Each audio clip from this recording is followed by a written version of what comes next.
नमस्कार सभी विद्यार्थियों को लक्ष्य एग्रो क्लासेज के यूट्यूब चैनल पर हार्दिक स्वागत अभिनंदन। तो बेटा अपन ऑनलाइन की क्लास को कंटिन्यू आगे बढ़ाते हैं। कल मैंने ग्रामर का एक टॉपिक लिया था क्रिया, और आज 12th क्लास के लिए जो पहला चैप्टर है आरोह है बुक्स का हरिवंश राय बच्चन। तो हरिवंश राय बच्चन का पहला ही पार्ट है बेटा आत्म परिचय। आज हम उसके बारे में बात करेंगे। अभी ये पार्ट अपने स्टार्ट किया ही था कि छुट्टियां चालू हो गई, तो कुछ बच्चों का हो गया था, कुछ क्लास में न हो पाया था, तो वापस आपके एक बार रिवाइज भी हो जाएगा और अपन कंटिन्यू सोमवार से इसको आगे चला भी लेंगे। तो बात करते हैं बेटा हम हरिवंश राय बच्चन की। तो सबसे पहले अपन हरिवंश राय बच्चन के बारे में ही बात कर लेते हैं, क्योंकि इसी साल हरिवंश राय बच्चन का परिचय भी पूछा गया था। का परिचय भी पूछा गया था, तो अपन उसके बारे में चर्चा कर लेते हैं। हरिवंश राय बच्चन का जन्म 1907 इलाहाबाद उत्तर प्रदेश में हुआ।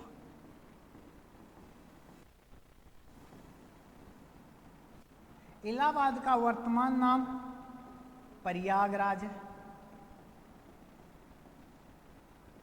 तो ऑब्जेक्टिव में भी क्वेश्चन पूछ लिया जाता है कि हरिवंश राय बच्चन का जन्म कब हुआ था। तो जन्म हुआ था 1907 इलाहाबाद उत्तर प्रदेश में। और इनके निधन की बात करें तो ये हुआ 2003 मुंबई।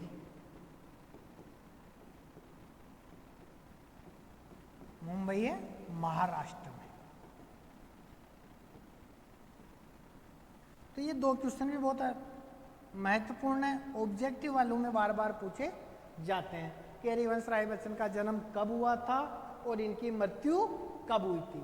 तो जन्म 1907 इलाहाबाद को और मृत्यु 2003 मुंबई को है। आगे इन्हीं की बात करते हैं। तो हरिवंश राय बच्चन के पिता का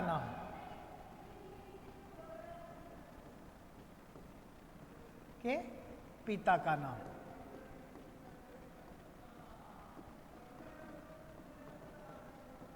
प्रताप नारायण मिश्र, या कई जगह श्रीवास्तव भी मिलता है।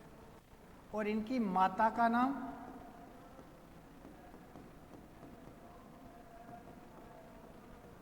सरस्वती देवी।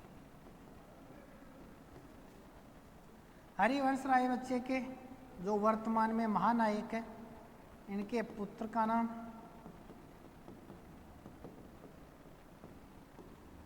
अमिताभ बच्चन। तो हरिवंश राय बच्चन के पिता का नाम था प्रताप नारायण मिश्र, माता का नाम था सरस्वती देवी, और पुत्र का नाम जिसको हम सब आज जानते हैं सदी के महानायक अमिताभ बच्चन है। इन्होंने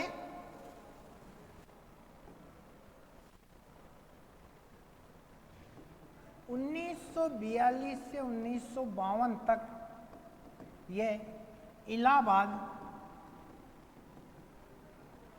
विश्वविद्यालय में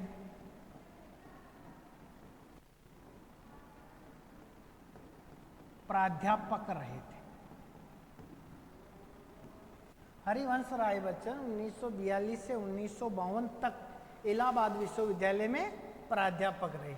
उसके बाद में आप आकाशवाणी के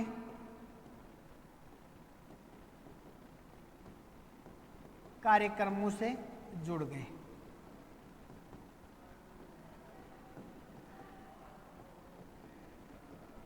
आकाशवाणी यानी कि रेडियो, तो उस समय रेडियो का प्रसार अधिक था, तो हरिवंश राय ने अपनी भाषा शैली से रेडियो के आकाशवाणी के कार्यक्रम में शुरू करा। उसके बाद आप हिंदी भाषा में विशेषज्ञ के रूप में भारत सरकार में रहे।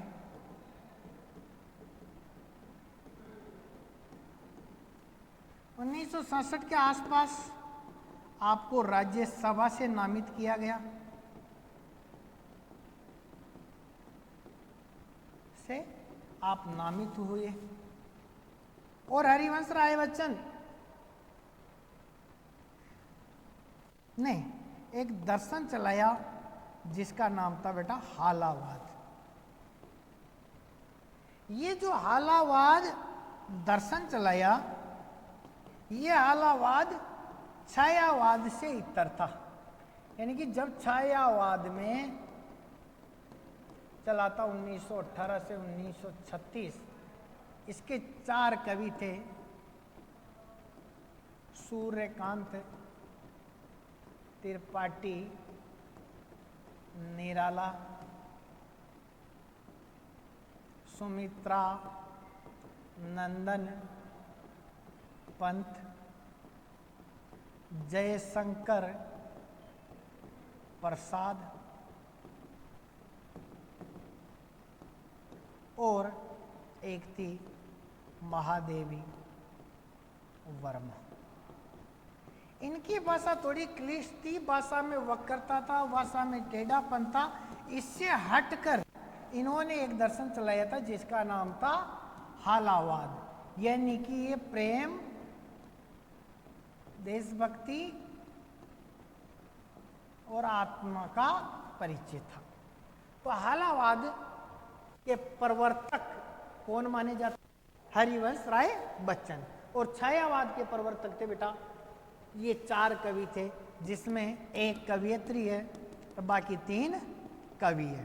तो कवियत्री कौन थी? महादेवी वर्मा। ऑब्जेक्टिव में आ जाता है कई बार, है ना। इन 4 में से एक नाम कोई दूसरा दे दिया जाता है, और निम्न में से कौन छायावाद के कवि नहीं है, और या फिर इन 4 में से हरिवंश राय बच्चन का दे दे, और इनमें से कौन हालावाद के प्रवर्तक है।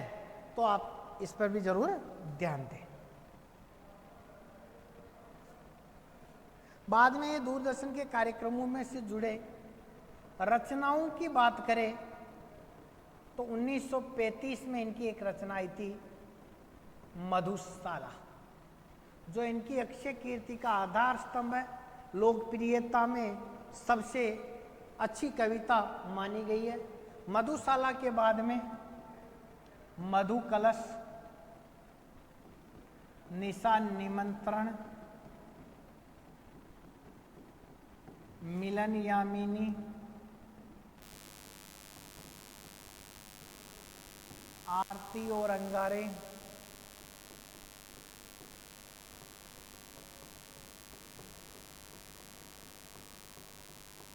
क्या भूलूं क्या याद करूं,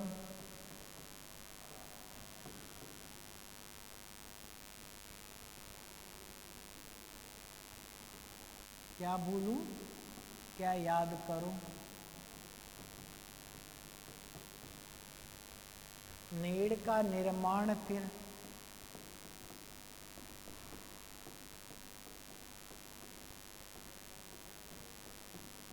बसेरे से दूर, 10 द्वार से सोपान तक,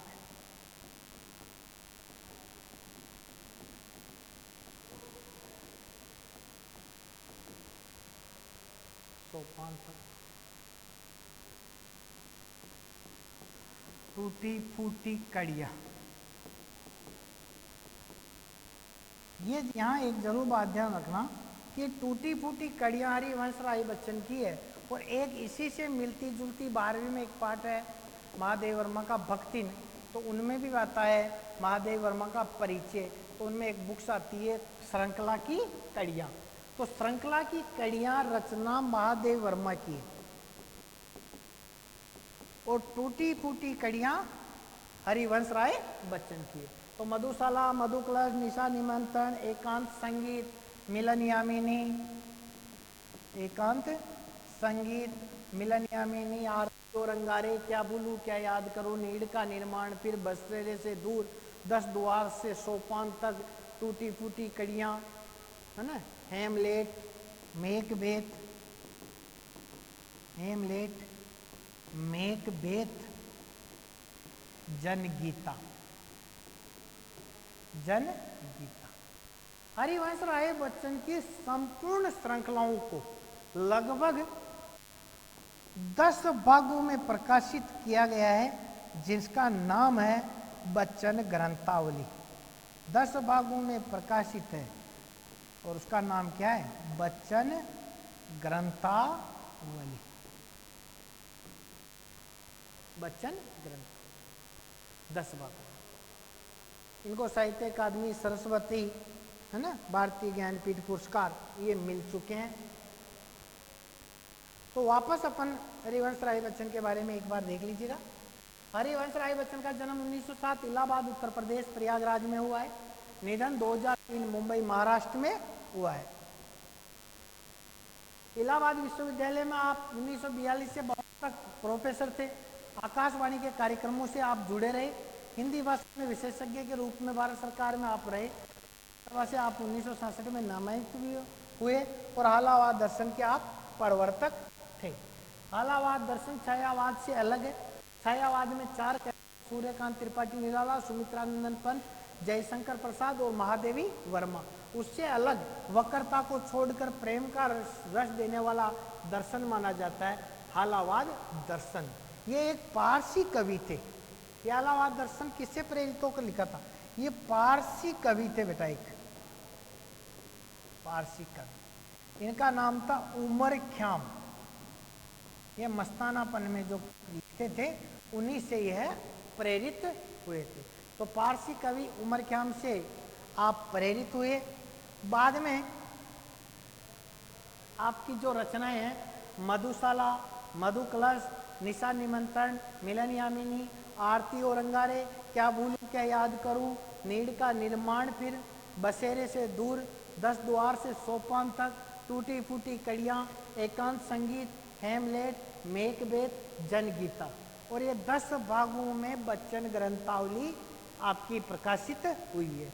तो ये हरिवंश राय बच्चन का पाठ था। हरिवंश राय बच्चन का जो हमारे 12वीं पाठ है, उस पाठ का नाम है आत्म परिचय। और एक 10वीं में पाठ है, ये तो है 12वीं में, और 10वीं में एक पाठ है आत्म कथे। ये कौन सी में? 10वीं में। आत्म कथे जयशंकर प्रसाद का पाठ है। और आत्म परिचय पाठ है बेटा हरिवंश राय बच्चन का। ये एक बड़ा गीत है। ये बड़ा गीत है। ये एक पाठ है, इन्हीं के गीत है निशा निमंत्रण, वहां से लिया गया है। तो निशा निमंत्रण से लिया गया है। और एक इनकी और कविता है, दूसरी 12वीं के पाठ में ही, दिन जल्दी जल्दी ढलता है। ये 2 पाठ हमने शुरू करे थे, कारणवश छुट्टियां लग गई बरसात के कारण, तो ये पाठ चल ही रहे थे। इसी पाठ में आत्म परिचय में हरिवंश राय बच्चन का परिचय पढ़ा। अब हम देख लेते हैं थोड़ा सा आत्म परिचय, पाठ परिचय के बारे में। आत्म परिचय में हरिवंश राय बच्चन का मानना है कि हम अपने आप को जानना दुनिया को जानने से ज्यादा कठिन है। हर व्यक्ति दुनिया के बारे में बात करता है, लेकिन वो दुनिया को जानने से ज्यादा कठिन है। इसलिए हमारा दुनिया से कोई ना कोई खट्टा मीठा रिश्ता हो सकता है, लेकिन हम इस दुनिया से निरपेक्ष या कटकर नहीं रह सकते। मनुष्य जहाँ भी जाएगा कहीं ना कहीं उसे अच्छा बुरा व्यवहार देखने को मिलता है। फिर भी कवि इस संसार में हर अच्छे बुरे व्यवहार को अपनाते हुए प्रेम रूपी संदेश लेकर ही संसार में विचरण करता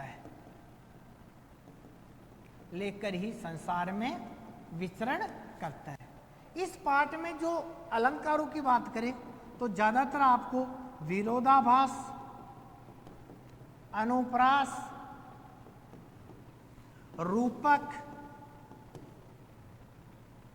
और उपमा देखने को मिलता है। लेकिन विरोधाभास, रूपक और अनुप्रास तो लगभग सब कविताओं में पाया जाता है। विरोधाभास वो कभी कभी इस संसार से प्रेम की बात करता है और कभी कभी इस संसार को ठुकराने की बात करता है। तो कवि आत्म परिचय में वह अपने अच्छे बुरे कार्यों को या अपने आत्मा से जो उसने गलतियां की है उसको स्वीकार करने की क्षमता रखता है कि अगर हम किसी भी गलती को स्वीकारते हैं तो उसका हम समाधान कर सकते हैं। अगर हम स्वीकार ही नहीं करेंगे तो उस पर कोई सुधार नहीं हो सकता। और इसी की एक कविता है दूसरी, दिन जल्दी जल्दी ढलता है। इसमें कवि कहता है कि समय का पहिया अनवर्त है, समय अनवर्त है, इसलिए मनुष्य को प्रत्येक पल अपने लक्ष्य प्राप्ति के लिए प्रयास करते रहना चाहिए, बैठकर सपने नहीं देखने चाहिए, क्योंकि आपका लक्ष्य आपके सामने है। कई लक्ष्य पर पहुंचने से पहले रात न हो जाए और आप अपने लक्ष्य से वंचित न हो जाओ। तो ये दो पार्ट है, दोनों पार्टों को हम ऑफलाइन में क्लासरूम में अच्छे से एक एक पद्य की व्याख्या सहित, संदर्भ सहित, विशेष सहित पढ़ेंगे। पाठ में से एक व्याख्या आती है। इस साल कवि परिचय भी आया था, 2 क्वेश्चन इसके ऑब्जेक्टिव वाले आते हैं और एक क्वेश्चन लघुत्रात्मक, अति लघुत्रात्मक में आता है। तो कंटिन्यू सोमवार से क्लास चलेगी, इसी चैप्टर को हम आगे पढ़ाएंगे। तब तक के लिए धन्यवाद।